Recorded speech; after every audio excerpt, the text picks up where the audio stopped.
Welcome to Sahari cooking. ഇത് കാണുമ്പോൾ തന്നെ അറിയാം നല്ല കുറുകിയ ചാറോട് കൂടിയിട്ടുള്ളൊരു ഫിഷ് കറിയാണെന്ന്. ചപ്പാത്തിക്കൊപ്പമോ ചോറിനൊപ്പമൊക്കെ കഴിക്കാൻ നല്ല ടേസ്റ്റി ആയിട്ടുള്ള ഒരു ഫിഷ് കറിയാണ്. ഏത് മീൻ വെച്ചിട്ടും ചെയ്യാട്ടോ. എനിക്ക് ആവോലി മീനാണ് കിട്ടിയത്. ഒന്ന് ക്ലീൻ ചെയ്ത് കട്ട് ചെയ്തെടുക്കാം. ഇഷ്ടത്തിനനുസരിച്ച് ഒന്ന് കട്ട് ചെയ്ത് കഴുകി ഊറ്റി വെക്കാം.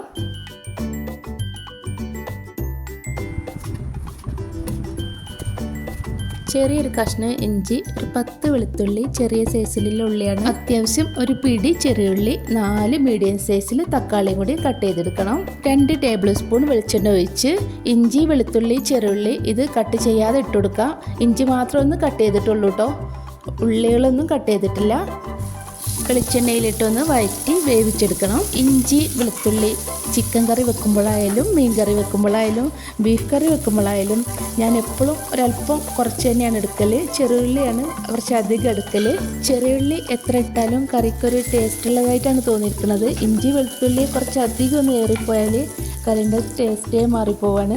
അപ്പോൾ ഞാൻ എപ്പോഴും അത് കുറച്ചെടുക്കാൻ ശ്രമിക്കലുണ്ട്. മീഡിയം സൈസിൽ 4 തക്കാളി കട്ട് ചെയ്തതാണ്. ഇതും കൂടി ഇട്ടൊന്ന് വഴറ്റി കൊടുക്കാം. മീൻ കറി ആകുമ്പോൾ നമുക്ക് കാര്യമായിട്ട് വേണ്ടത് പുളിയാണ്. കൊടുമ്പുളി അല്ലെങ്കിൽ വളംപുളിയൊക്കെ ചേർക്കും. ഈ കറിൻ്റെ കൂടെ ഇതൊന്നും വേണ്ട കേട്ടോ. അതുകൊണ്ടാണ് അധികം തക്കാളി എടുത്തത്. തക്കാളി വെച്ചിട്ടാണ് മീൻ കറി ചെയ്യുന്നത്.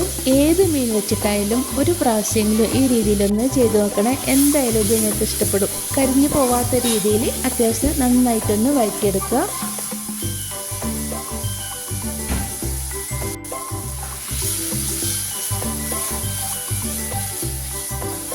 ആവശ്യമായ മസാലപ്പൊടികളും കൂടി ഇട്ട് കൊടുക്കാം. 1/2 ടീസ്പൂൺ മഞ്ഞൾപ്പൊടി, 1/2 ടീസ്പൂൺ മുളക് പൊടി, 1 ടേബിൾ സ്പൂൺ നിറയെ കാശ്മീരി മുളക് പൊടി, ആവശ്യത്തിന് ഉപ്പ്. ഇത്ര മാത്രമേ ചേർത്തിട്ടുള്ളൂ. മല്ലി ഒന്നും ചേർക്കരുത്. എരിവിന് ആവശ്യമായിട്ട് മുളക് പൊടി കൂട്ടോ കുറക്കൊക്കെ ചെയ്യാട്ടോ. ചെറിയ തീയിൽ വെച്ചിട്ട് പൊടികളെല്ലാം മൂത്തതിന് ശേഷം തീ ഓഫാക്കുക.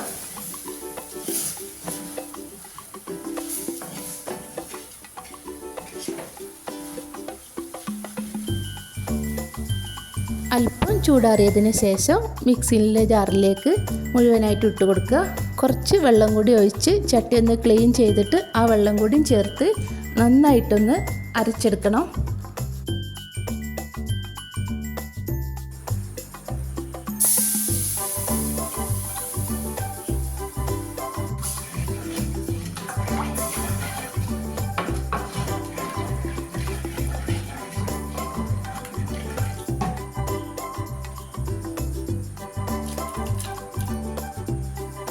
ഇനി ചട്ടി ഒന്ന് ക്ലീൻ ചെയ്തിട്ട് വീണ്ടും അടുപ്പത്ത് വെച്ചിട്ട് 2 ടേബിൾ സ്പൂൺ വെളിച്ചെണ്ണ ഒഴിച്ച് കൊടുത്ത് ഉലുവ, കടുക്, കറിവേപ്പില ഇട്ടൊന്ന് പൊട്ടിച്ചെടുക്കാം.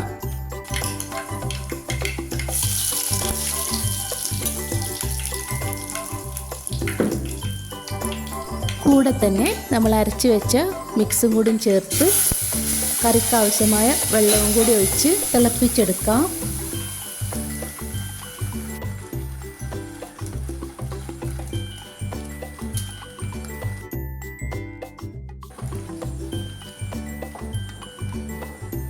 ഈ സമയം ഉപ്പും എരിവൊക്കെ ഒന്ന് പാകമാണോ എന്ന് നോക്കാം. എരിവ് ആവശ്യത്തിനുള്ളത് കൊണ്ട് പച്ചമുളകിൻ്റെ ഒരു ടേസ്റ്റിനും വേണ്ടിയിട്ട് മുളക് കീറാതെ ഞാൻ അങ്ങനെ തന്നെ ഇട്ട് കൊടുക്കുകയാണ്. ഈ കറി കാണുമ്പോൾ തന്നെ മനസ്സിലായിട്ടുണ്ടാവും, നല്ല കുറുക്കിയ ചാറിലുള്ളൊരു കറിയാണ്. തക്കാളി അരച്ചതും കാശ്മീരി മുളക് പൊടിയൊക്കെ ചേർത്തിട്ട് നല്ല കളറും കിട്ടിയിട്ടുണ്ട്. ക്ലീൻ ചെയ്ത് വെച്ച മീനും കൂടി ഇട്ട് ഒന്ന് ഒതുക്കി കൊടുക്കാം. അടച്ച് വെച്ച് ഒരു 3 മിനിറ്റ് വേവിച്ചെടുക്കാം.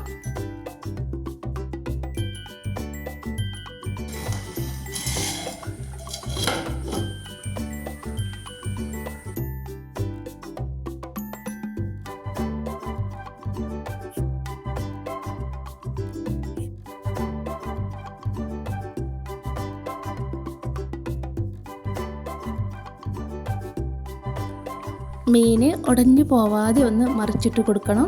കയ്യിലൊന്നും തൊടിക്കാതെ ചട്ടി ഒന്ന് ചുറ്റിച്ചെടുക്കാവും ഒന്നും കൂടി നല്ലത്.